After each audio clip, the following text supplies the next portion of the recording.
Entre los desafíos que nos atañen como iglesia y como individuos cristianos o de fe, hemos enfatizado lo que tiene que ver con la secularización, un término aparentemente que puede resultar para algunos muy técnico y que de pronto se preguntan qué puede ser. Por supuesto viene de secular, de lo secular, y que es un término para separar un poquito de las cosas que algunos llamarían sagradas o otros llamarían espirituales, como las cosas, incluso algunos lo llamarían lo profano y lo sagrado, ¿cierto?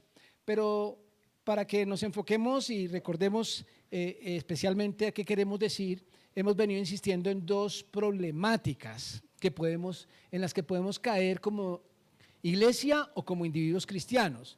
Uno es una vida sumergida en la cultura del mundo, la secularización o el peligro, digamos, porque uno puede usar la palabra secularización en un sentido negativo o de pronto algunos lo pueden usar en un sentido positivo, pero desde el punto de vista de peligro existen estas dos posibilidades: el que un creyente, un individuo o una iglesia cristiana se sumerja en el mundo a vivir de la misma forma que vive el mundo que no conoce a Dios, aunque teóricamente confiese una fe, crea en el Señor, maneje la Biblia y se congregue y participe de todos los rituales del cristianismo, pero sus prácticas realmente no lo diferencian en nada con las demás personas que no conocen a Dios. Esa sería una forma de secularización. Y la otra forma de secularización es aquel creyente que vive una vida incoherente entre lo secular y lo sagrado, es decir, que divide: estoy en algo secular y por lo tanto puedo comportarme como el resto de los mortales que no conocen a Dios, porque estoy en algo secular, estoy en los negocios, por ejemplo. Estoy en asuntos de negocios, en asuntos de recreación, de hobby, de vida sexual, como que puedo manejarme igual que el resto porque eso son cosas seculares. Pero cuando estoy en lo sagrado, es decir, estoy en una ceremonia o estoy en la iglesia o estoy en una actividad promovida desde el campo espiritual, pues entonces ahí mi vocabulario, mi comportamiento, mi forma de actuar se ajusta a la de un cristiano. Entonces, esa dicotomía entre dos tipos de vida, la secular y lo sagrado, es una forma de secularización que también sería un error. Pensando en esos dos peligros, digamos, quiero invitarles a que meditemos en esta tarde en lo que tiene que ver con la incidencia política. Y no sé qué viene, seguramente algunos al leer este título lo tienen bien claro, otros de pronto los confunde, y otros seguramente pueden decir: ay, el tema de hoy es aburrido, van a hablar de política, ¿cierto? Este tema de la incidencia política o de la política efectivamente para algunos resulta cansón, algunos no quieren escuchar nada de política. Ahora está muchas veces relacionado también con la etapa en la que estamos de vida, ¿no? En la adolescencia, de pronto a uno eso es lo que menos le preocupa en la vida, sobre todo empezando porque el adolescente no tiene forma de participar en la manera más elemental, que es por medio del voto, así que ni le interesa lo que pasa en el país, ¿no? Lo digo por experiencia propia, ¿no? En mi adolescencia pues a mí no me interesaba nada de eso, no, claro, habrán seguramente personas que desde temprana edad les llama la atención las cosas públicas, pero son más bien excepciones. Pero uno va cambiando la forma de pensar, ¿no? Yo tengo hijos ya creciditos y los vi cuando estaban niños, cuando estaban adolescentes, no les importaba nada, pero hoy en día yo puedo hablar con ellos de tú a tú en temas de política porque ya han desarrollado una forma crítica de pensar en la política. Pero la incidencia política tiene que ver con la forma en que yo, como individuo o como iglesia, participo en los asuntos públicos de la nación, en el establecimiento de leyes, en el desarrollo del Estado. ¿Cómo puedo ser participativo en eso? ¿Debo hablar? hay opiniones acerca de un creyente o una iglesia que debe estar como aislada de esas cosas y no participa de ninguna manera, porque como nuestro ciudadanía está en los cielos, entonces como que no tenemos que meternos en ese asunto, y algunos hasta consideran que ni votar debería el cristiano. Pero hay otros, digamos, el otro lado de la moneda es que hay que participar de una forma decidida, porque nuestro papel como iglesia, algunos pensarán, es transformar la sociedad, transformar la vida del ser humano a través de incidir en la política de un Estado. Entonces, entre esos dos extremos, pues hay diferentes posiciones, pero la pregunta es, ¿cuál es nuestro papel de incidencia? Tanto como individuos, repito, así como cuerpo, como iglesia. En la política, en la polis, en la ciudad, en el Estado, en una nación. Y bueno, yo recuerdo mis primeros choques cuando empiezo a crecer con temas de política. Tienen que ver, en primer lugar, cuando tuve la oportunidad de, recién salido del colegio, sin graduarme inclusive, tener que entrar a ser parte de las filas del ejército y tener ya una participación directa en las Fuerzas Armadas del país, con un uniforme que en algún lugar debía decir República de Colombia. Y me encuentro con información de lo que es las fuerzas, una doctrina militar, y entonces empiezo a conocer un poquito de eso, obviamente desde la perspectiva militar.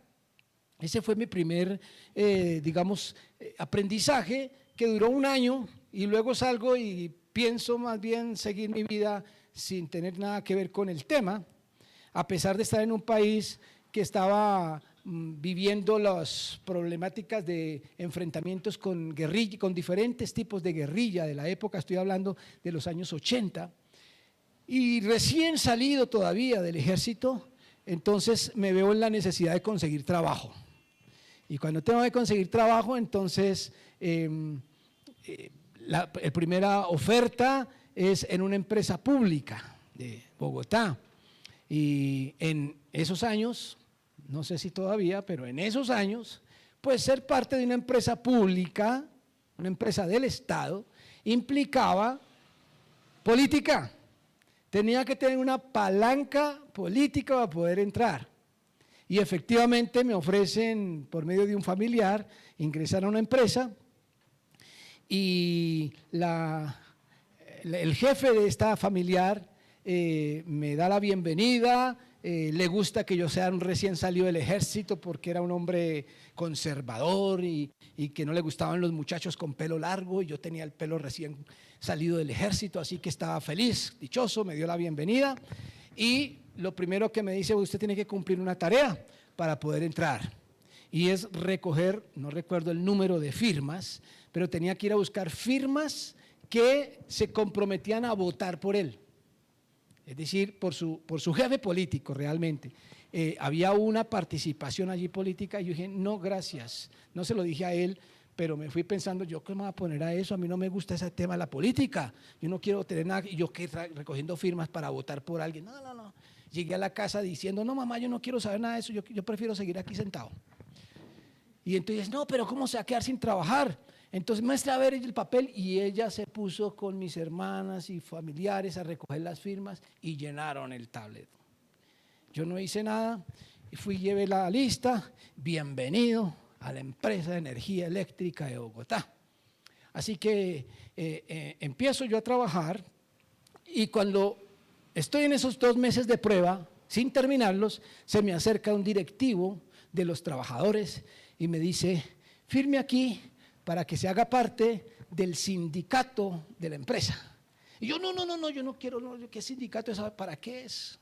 No, ni sabía para qué era un sindicato. No, eso es para bien del trabajador. Si usted está en el sindicato, puede garantizar. Y yo le digo, no, espere que cumpla los 2 meses porque de pronto me echan. Me dice, no, al contrario. Si usted está en el sindicato, a usted no lo echan ni porque le pegue al jefe, porque el sindicato lo protege y usted puede hacer lo que quiera y no va a salir de la empresa. Ah, bueno, entonces yo firmo. ya tengo dos compromisos, uno político por allá con un conservador y uno con el sindicato. Y bueno, empiezan los resultados de eso. En esa época habían ciertas problemáticas sociales en el país y algunas empresas públicas estaban haciendo diferentes manifestaciones, entre esas los famosos apagones. Los viejitos como yo pueden recordar los apagones de los años 80, y implicaba estar saboteando el sistema eléctrico del país, así que teníamos que ser citados a mitines, a operaciones tortuga, a no entrar a trabajar y todo esto, todo patrocinado por el sindicato y protegido por el sindicato. Hasta un día en que se toma la decisión que vamos a hacer un apagón. Pues mi puesto en esa empresa era en una planta termoeléctrica y desde allá precisamente tenía que ejercerse la práctica de sacar de funcionamiento la planta termoeléctrica. Y cuando operario que era yo, me dicen que lo que tengo que hacer, dije no, yo no voy a hacer eso, porque era un delito, a pesar de que era acordado por el sindicato, era un delito. Entonces les dije, no, aquí están las llaves, ustedes pueden hacerlo, pero yo hasta ahí llega mi filiación, y no acepté tomar la medida, digamos, práctica. Y luego, unos añitos más adelante, me vuelvo a encontrar con el jefe político que me dio la entrada a la empresa. Convocó a todos sus pupilos, a todos los que les había servido de palanca, porque se iniciaron un nuevo periodo de elecciones y una vez más se necesitaba el trabajo de todos los peones para recoger votos. Y me llaman a esta reunión y cuando empiezan a decir lo que tenemos que hacer y coordinadores aquí y en tal barrio y a distribuir coordinaciones y diferentes trabajos, y dije, no, yo aquí no, a mí no me gusta la política. No me gusta la política, no quiero ver nada. Y para completar que el político que me ayudó a entrar era del bando contrario a donde yo había crecido con papá y mamá, ¿no? Mis padres eran de corte liberal y ese era de corte conservador. Entonces menos. Yo dije no, me dicen desagradecido. Nosotros le dimos el puesto a usted. Ya no me podían sacar porque yo estaba en el sindicato. Así que no había problema. Entonces yo recuerdo que le contesté, mire, usted me utilizó a mí para recoger firmas, yo lo utilicé a usted para entrar a la empresa, estamos a paces. Así que yo nada que ver con política. Esas fueron unas experiencias, digamos, muy pequeñas, pero sobre todo en una edad muy temprana, 19, 20, 25 años seguramente, donde la política no me interesaba. Y me pregunto, ¿qué es lo que la iglesia debe hacer frente a el tema de la administración de la polis, de la administración pública? ¿Qué tenemos que hacer? Y como iglesia y como cristianos. Y yo les pediría que meditémoslo a la luz de la palabra de Dios, porque si nos ponemos a opinar al respecto, y si nos ponemos a hablar aquí de política, y con las diferentes tendencias políticas que sé que hay aquí en medio nuestro, seguramente que va a ser un gran debate. Pero la palabra de Dios está por encima de todas nuestras opiniones personales. Así que les invito a que vayamos a Romanos, la carta de Pablo a los Romanos, en su capítulo 13.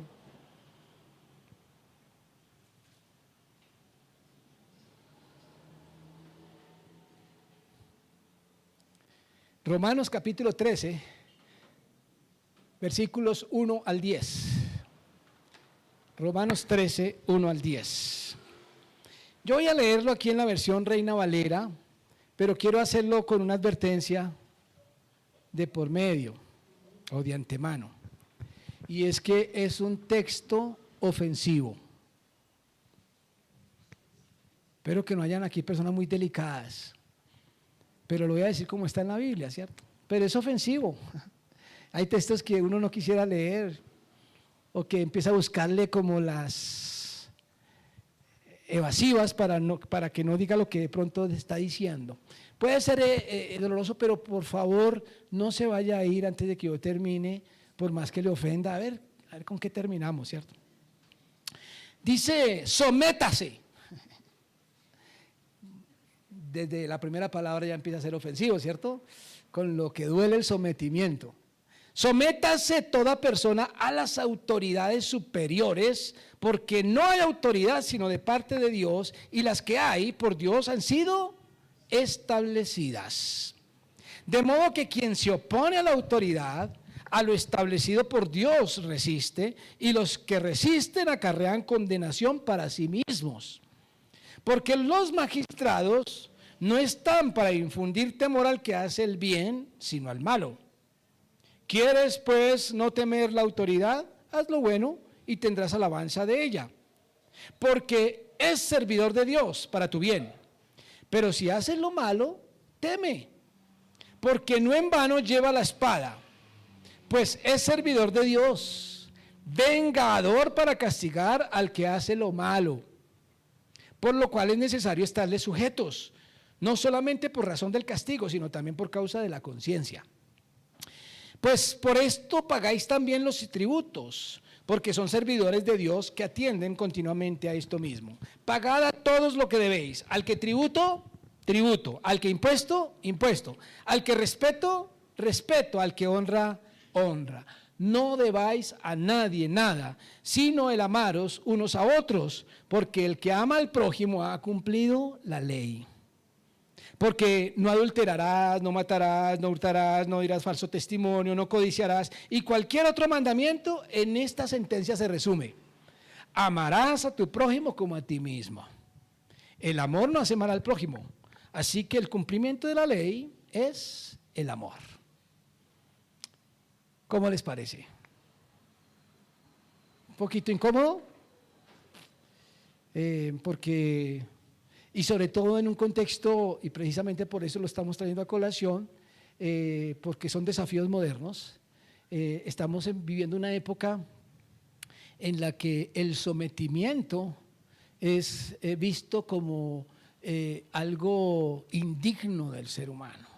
A nuestros niños y jóvenes se les está enseñando más hacia el autoritarismo o la autonomía, al libertinaje, al irrespeto a las autoridades. Así que este mensaje para esta sociedad y especialmente para la juventud resulta ofensivo. ¿Cómo así que se someta? Debe ser, como dijo por allá un teólogo alguna vez, que al autor, en este caso Pablo, se le fueron las luces cuando dijo eso, o estaba en otro contexto. Bueno, lo interesante, ¿saben qué es? Que esta carta está dirigida a la iglesia de Roma, una iglesia que Pablo todavía no conocía personalmente, pero la iglesia de Roma. ¿Saben lo que significa Roma en términos de autoridad, en términos de política? Roma es la cuna del concepto de república y de organización, digamos, masiva de los pueblos, para dirigir los hilos de la nación. Desde siglos antes de Cristo, 8 siglos por lo menos, empieza a formar este concepto de Roma, de ciudad de Roma, pero empieza allí a evolucionar todo el concepto de política y de república. Hoy en día se utiliza la palabra república seguramente no en el mismo sentido en el que se usaba inicialmente en Roma, pero república significa sencillamente la cosa pública. La cosa pública, y pública viene de pueblo, es decir, cómo es que el pueblo se puede organizar para administrarse a sí mismo con la participación de todo el pueblo. Y eso va teniendo una evolución bastante profunda, pero ustedes saben que este concepto y esta ciudad de Roma se va tomando tanta fuerza desde el aspecto político, que llega a convertirse en una nación conquistadora y que va añadiendo a su imperio cada vez más pedacitos, más naciones, y se convierte en un gran imperio que gobernaba el mundo conocido prácticamente en estos tiempos a los que precisamente vino Jesucristo y en los que Pablo escribe esta carta. Es en un concepto donde hay un imperio que de bueno, de justo, tiene poco, y de moral ni se diga. Había una decadencia moral tan grande en este imperio que resulta más ofensivo para la época, diría yo. Es decir, si creemos que esto resulta ofensivo hoy en día por la clase de gobiernos que hay, pues déjenme decirles que en esa época tenía el mismo impacto de que el cristiano debería decir, ¿cómo puedo yo someterme a este imperio corrupto romano? Tiene el mismo valor. Pero para evitar malos entendidos, yo quisiera primero decir lo que el texto realmente nos significa. Quisiera que empezáramos por aquí. Es decir, quitemos los malos entendidos primero antes de mirar los asuntos que nos atañen o que nos interesan en lo que tiene que ver con incidencia política. Lo que no dice el texto, quisiera mencionar solo tres cositas para que nos salgamos de ese posible error. Primero, el texto no afirma que Dios determina cada gobernante en particular. Cuando usted lee eso de que las autoridades superiores han sido puestas por Dios y las que hay han sido establecidas por Dios, la mente de algunos les lleva a interpretar que Dios escoge a cada individuo que gobierna y que Dios lo chuleó y dijo usted para acá y usted para acá y usted para acá y que Él lo colocó. Así que obedecerle a Él es como si usted le estuviera obedeciendo a Dios. Eso no dice el texto, aunque pareciera. Vamos a ver lo que sí dice, pero primero vamos a ver lo que no dice. La Biblia y la historia del pueblo de Israel, de naciones antiguas, nos dan testimonio de cómo el mismo, incluso pueblo de Dios, colocó como gobernantes en algunas ocasiones personas que no eran el ideal y el deseo de Dios, sino que fueron colocados por ellos mismos y gobernaron de manera injusta muchas veces. Se apartaron de Dios inclusive, en el mismo pueblo de Dios sus gobernantes. Así que tenemos ejemplos de cómo los seres humanos han escogido sus gobernantes no necesariamente pensando en la voluntad de Dios. Y eso es algo que hoy tenemos la libertad de hacer nosotros también en una nación que se precia de ser democrática, donde todos podemos decidir por quién queremos que nos gobierne. Y somos nosotros, el pueblo, que entre otras cosas, la mayoría de la nación no es conocedora de Dios. Son muchos más los ignorantes de Dios y las mayorías son las que colocan un gobernante. Así que el texto no está diciendo que cada persona con nombre propio ha sido seleccionada por Dios. En segundo lugar, el texto no justifica cualquier acto de gobierno. También al leer este texto, podría alguien pensar, lo que el gobierno haga es palabra de Dios porque Dios los puso. Porque está diciendo que Dios los puso, así que todo lo que hagan está bien. De alguna forma, algunos podrían sembrar aquí el principio de el que manda, manda, aunque mande mal, es palabra de Dios. No, el texto no está justificando los actos corruptos ni los actos injustos de ningún gobierno. Y en tercer lugar, el texto no exige obediencia absoluta al gobierno. Y espero que eso suene bien claro. Pablo no está diciendo que le debemos obediencia absoluta al gobierno. La palabra inicial del texto es sométase. La palabra sométase no es la misma que se utiliza en el Nuevo Testamento para referirse a obedecer. Obedecer es una cosa y someterse es otra distinta. Así que el imperativo de sometimiento no tiene que ver con obediencia absoluta. Y eso también podemos verlo en la historia del pueblo de Dios y de la iglesia en general. ¿Recuerdan ustedes casos como el de Daniel? A quien se le dio la orden desde el gobierno, desde su jefe, porque él trabajaba para el gobierno. Daniel era un hombre público, trabajaba para el imperio babilónico, y su jefe, su rey, escribió un edicto que nadie podía orar a otro Dios que no fuera al emperador, al rey. Y Daniel como lo solía hacer siempre, con las puertas, ventanas abiertas, mirando hacia Jerusalén, porque estaba lejos de su nación, oraba 3 veces al día y desobedeció la orden gubernamental. ¿Y qué le costó? Ir al foso de los leones. Y él se sometió. ¿Cómo se evidenció su sometimiento? Que fue juiciosito al foso de los leones, no se opuso, no puso resistencia, pero no obedeció la ley. Es el mismo caso de sus amigos, Sadrach, Mesach y Abednego, a quienes les dieron una orden desde el gobierno de ellos, que era arrodillarse ante la estatua de Nabucodonosor cada vez que sonara la música del imperio. Y estos 3 hombres delante de todo el mundo se quedaban de pie, aunque todos se arrodillaban. Ellos desobedecieron y eso implicó que tenían que ir al horno de fuego, iban a ser quemados en un horno. Ellos se sometieron metiéndose al horno sin saber que iba a haber un milagro. Ellos no sabían eso, ellos estaban más pensando en que habrían de morir allí adentro. Un horno calentado 7 veces más de lo común, pero desobedecieron. Y para no ir más lejos, podemos pensar en los discípulos, cuando los llevaron al concilio y les prohibieron rotundamente que siguieran predicando el nombre de Jesús. Y ellos dijeron, no podemos dejar de hablar de Él porque tenemos que obedecer a Dios antes que a los hombres. Así que sometimiento, mis hermanos, no es lo mismo que obediencia. Este texto no nos está hablando de obediencia ciega al gobierno, ¿ok? 3 cositas que no dice el texto.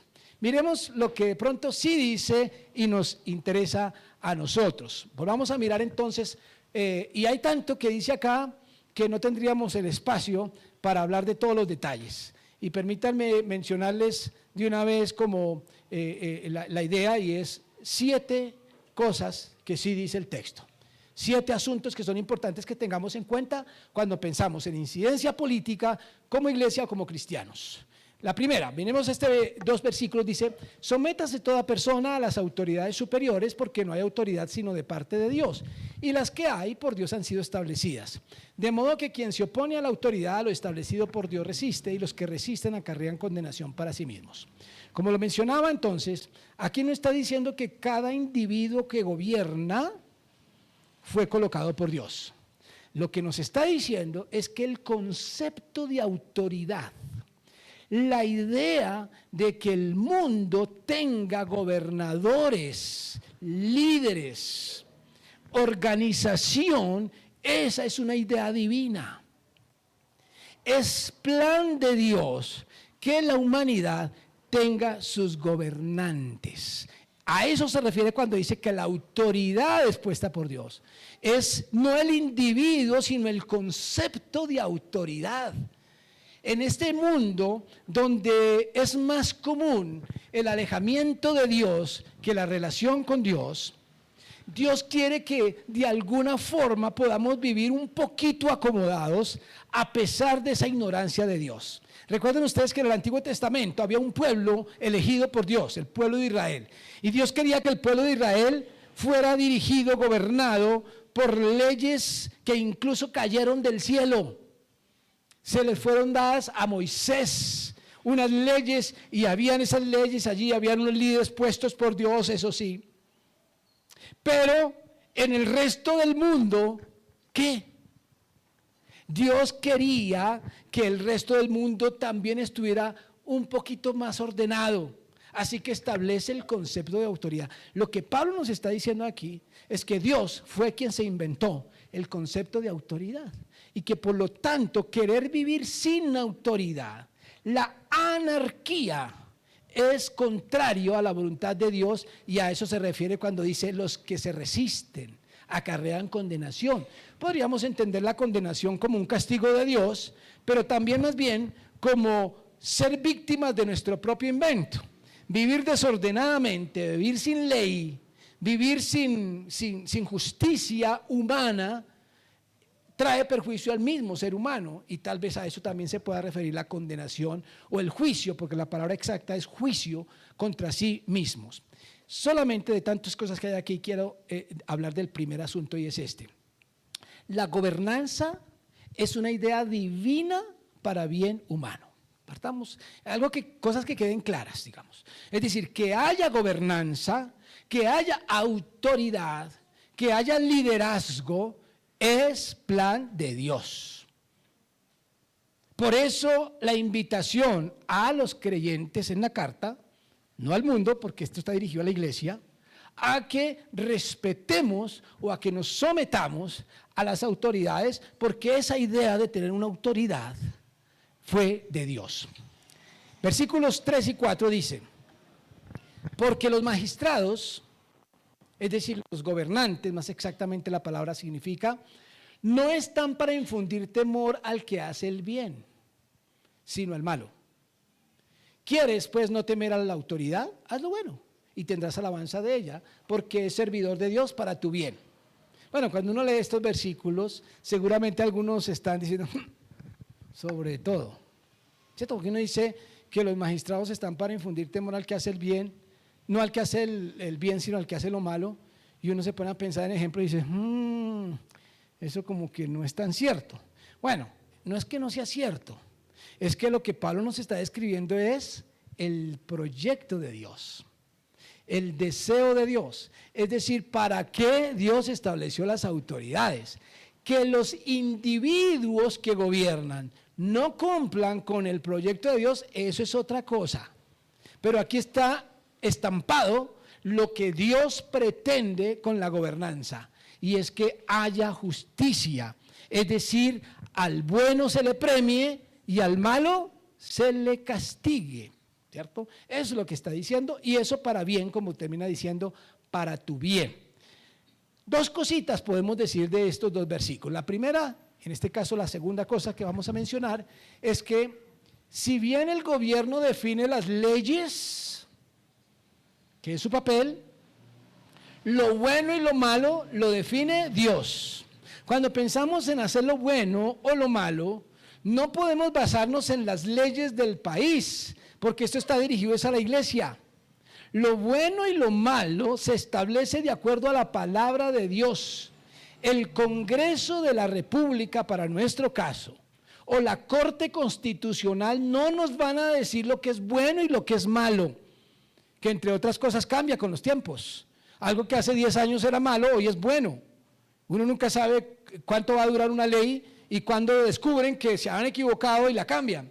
No es el Congreso de la República, no es la Corte Constitucional, no es democráticamente. Lo bueno y lo malo está establecido por un Dios moral como el que tenemos nosotros, un Dios cuya palabra nunca cambia, que es inmutable en su justicia. Su verdad permanece para siempre.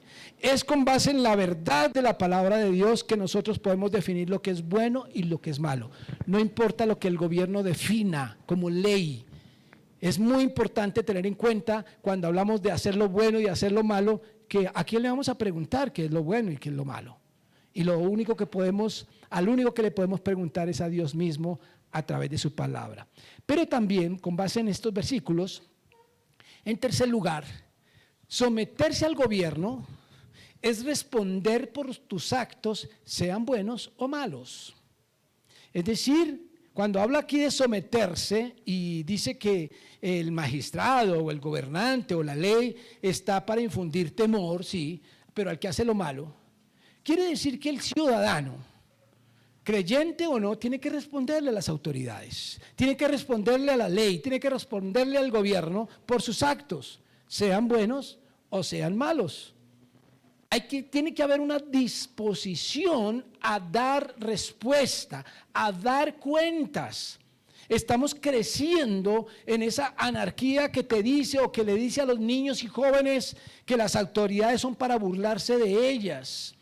Hoy en día, si una autoridad de tránsito, que es una de las más bajas, digamos, de la cadena de autoridad, detiene a un conductor, el conductor de una vez se baja con 2 piedras en la mano a enfrentarse a la autoridad, a insultar a la autoridad. ¿Por qué me detiene? ¿Yo qué estoy haciendo? Y de una vez a mirarle como alguien a quien agredir. en lugar de alguien a quien preguntarle en qué puedo hacer, cómo le puedo responder, qué me está preguntando. Agachar la cabeza, eso no se está enseñando. Por eso esta carta está precedida de capítulo 12, versículo 2, cuando dice: no os conforméis a este siglo, sino transformados por medio de la renovación. Esto no lo va a entender el mundo con la mentalidad del mundo hoy. Solo lo podemos entender usted y yo cuando creemos más en la palabra de Dios que en la cultura. Por lo tanto, cuando nos pide cuentas el gobierno, la policía, las autoridades, llámese como sea, hasta un jefe en una empresa, la respuesta de un creyente es entregar cuentas, disposición a entregar cuentas siempre. En cuarto lugar, versículos 4 y 5 dice: pero si haces lo malo, pues teme, porque no en vano lleva la espada, pues es servidor de Dios y vengador para castigar al que hace lo malo. ¿Notan esto? Es bíblico, es divino, es lo justo desde la perspectiva de Dios de justicia, que aquel que hace lo malo sea castigado. Eso no se lo inventó el hombre. Eso es diseño divino. La desobediencia, el pecado y el delito debe ser castigado. Aquí no es, el problema de la justicia es cuando invierten a quién se le aplica el castigo. Ese es el problema de los hombres. Pero el diseño de Dios es que quien haga lo malo debe ser castigado. Y se usa una palabra bastante fuerte: vengador. El que lleva la espada, es decir, la justicia, la ley, está hablando de la espada legítima, la del Estado, la de la justicia, es para castigar al delincuente. Eso es diseño divino. Un concepto que también, por supuesto, en nuestro contexto, en aras y tras una filosofía barata de paz, de armonía y de amor equivocado, se trata de evadir la responsabilidad que se adquiere cuando la justicia tiene el poder en la mano. Por lo cual es necesario estarle sujetos, dice, no solamente por razón del castigo, sino también por causa de conciencia. Hay dos cositas aquí entonces que quiero añadir. En cuarto lugar, quien gobierna sirve a Dios. Ojo, le está llamando servidor de Dios. Quien gobierna sirve a Dios y tendrá que responder ante Dios. Aunque no lo sepa, aunque no lo crea, aunque no crea en Dios, las autoridades tendrán que entregarle cuentas a Dios por lo que hicieron cuando tuvieron el poder, porque Dios los puso para servir a Dios y a Dios hay que entregarle cuentas. ¿A que no sabía? ¿Y por eso fue injusto? Dios le va a pedir cuentas a todas las autoridades. No está en nuestras manos cobrar. El que cobra es el que manda. Y el que manda es Dios, creador absoluto de toda autoridad.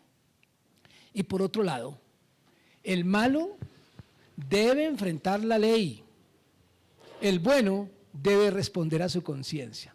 Noten que aquí habla el tema de la conciencia y dice que la justicia, la espada, los gobernantes están para castigar, para vengarse del malo.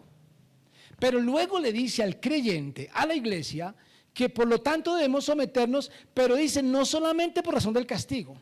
Es decir, el mundo se somete por miedo al castigo, debería. La amenaza de la cárcel, la amenaza del impuesto, la amenaza del castigo. Pero el creyente debería someterse por asuntos de conciencia.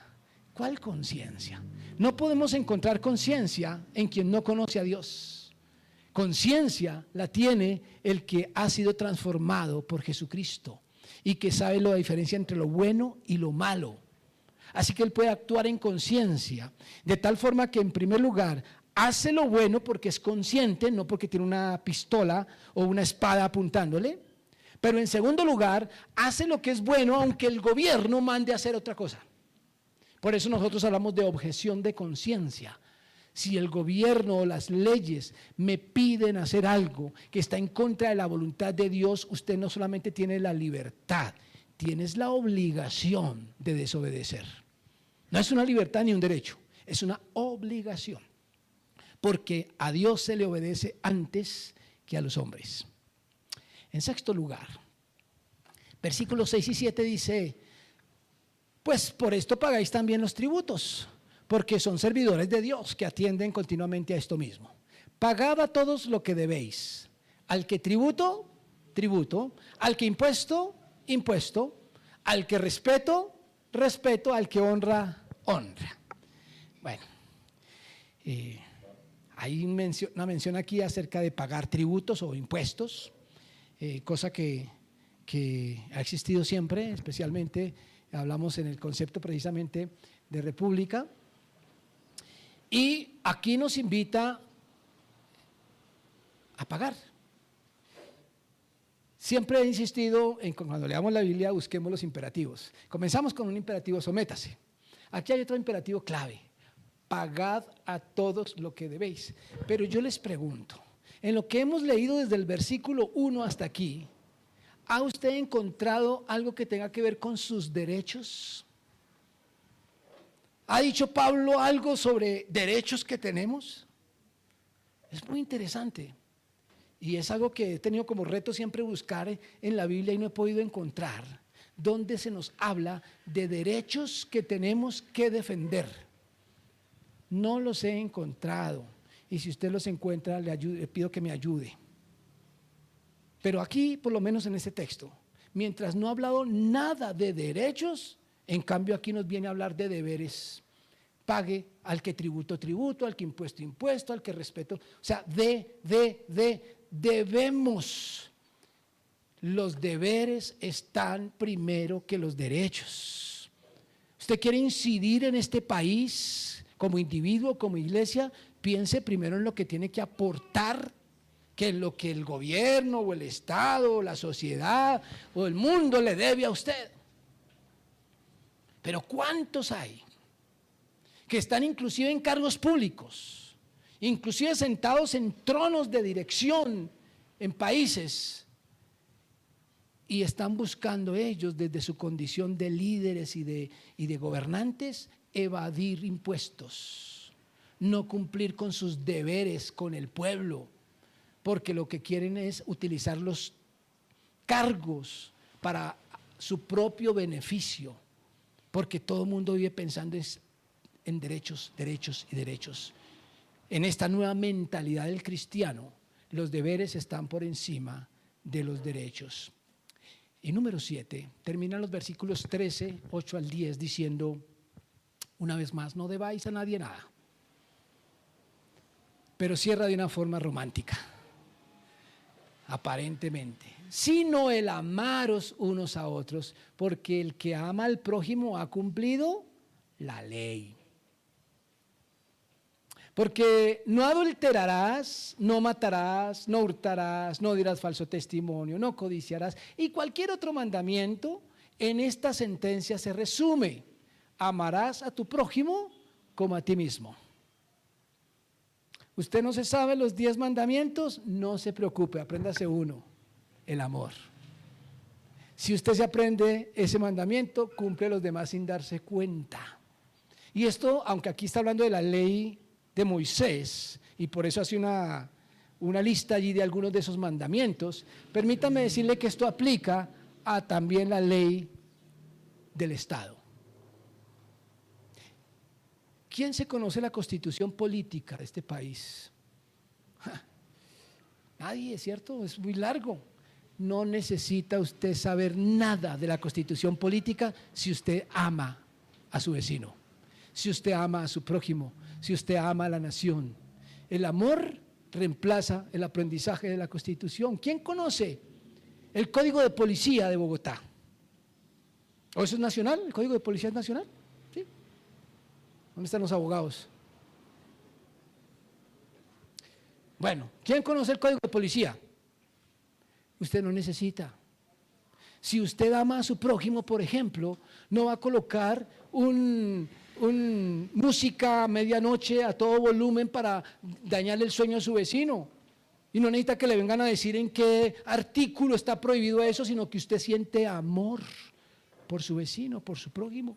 Si usted ama al prójimo, cumple las leyes, incluso las que usted no conoce, porque siempre está pensando en el beneficio de los demás y no en el suyo propio. Pero cuando usted anda reclamando sus propios derechos, está pensando en los deberes de los demás. Aquí el amor es presentado como el cierre a esta exhortación de sometimiento y nos permite decir en séptimo lugar que el amor al prójimo es el mayor aporte de incidencia política en una nación. Y el amor se expresa en cumplir deberes hacia los demás. Cuando a usted siempre en la mente está sonando, es que yo también tengo derecho, es que yo también tengo derecho, es que yo tengo derecho, es que hay que defender los derechos, y todo el derecho es su argumentación, usted es una persona egocéntrica. Y así es este mundo.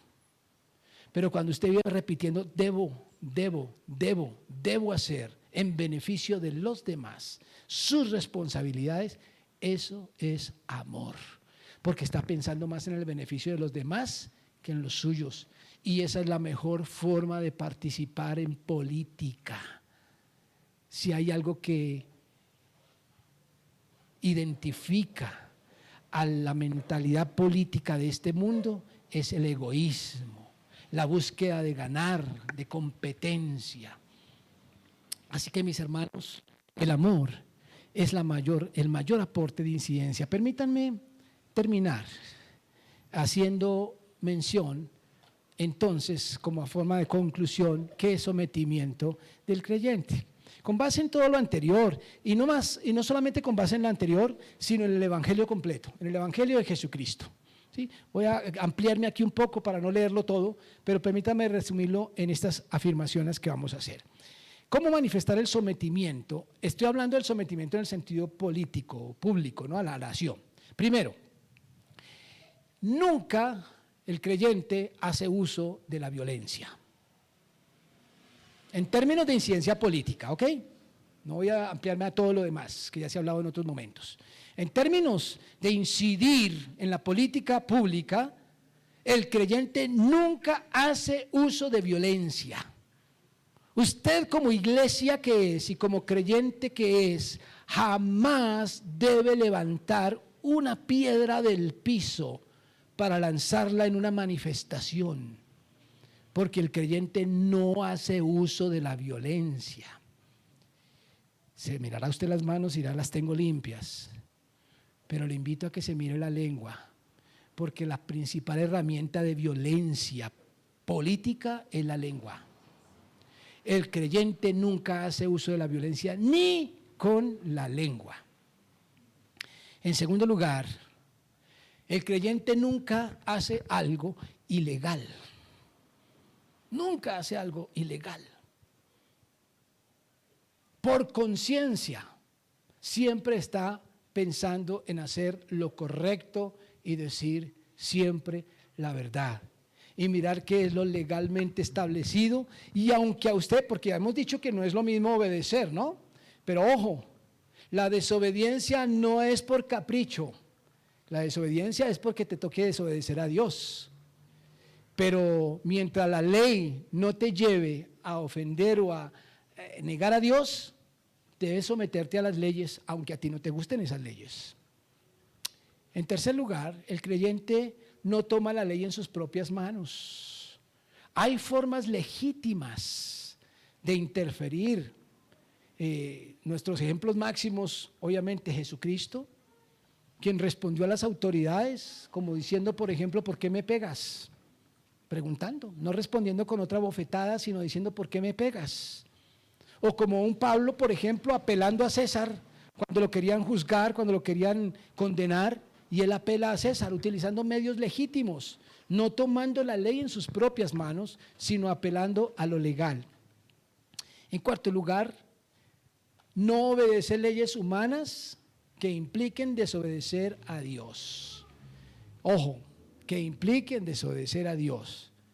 Si a usted el gobierno, la ciencia o la ciudad, lo que sea, le exige algo que lo lleva a desobedecer a Dios, usted tiene la obligación de desobedecerlo, cueste lo que cueste.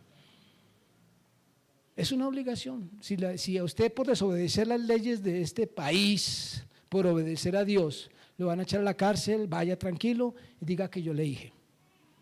¿Sí? Que usted habló conmigo. Y para terminar, nunca el creyente obra como resultado del odio o la ira. No participen, mis queridos hermanos, no participen en la política. No hagan comentarios de nada. No hagan incidencia política si su motivación es ira u odio. Son pésimos consejeros. Básese siempre en el amor y en la obediencia a la palabra de Dios. Señor, ponemos a Colombia en tus manos. Tú conoces, Señor, la situación que estamos viviendo de violencia, de inseguridad, de polarización, de odio.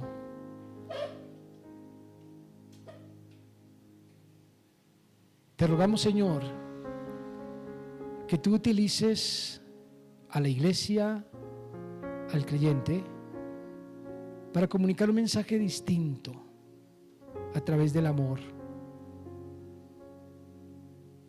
No como queriendo tomar el poder, sino como dando ejemplo. Que cada persona que está aquí, Señor, o cada persona que nos vea a través de la pantalla, sea un instrumento tuyo allá, donde trabaja, donde estudia, donde vive. Un ejemplo de incidencia política, no cambiando el rol de iglesia, no cambiando la prioridad de predicar el evangelio, sino al contrario, dando ejemplo a través de él. Úsanos, Señor, en este mundo para transformarlo como el ejemplo que tú nos diste, transformando al mundo, muriendo en la cruz, transformando al mundo con amor. Que el amor sea nuestra única bandera. Te lo pedimos en el nombre de Jesucristo. Amén. Amén. Que Dios les bendiga.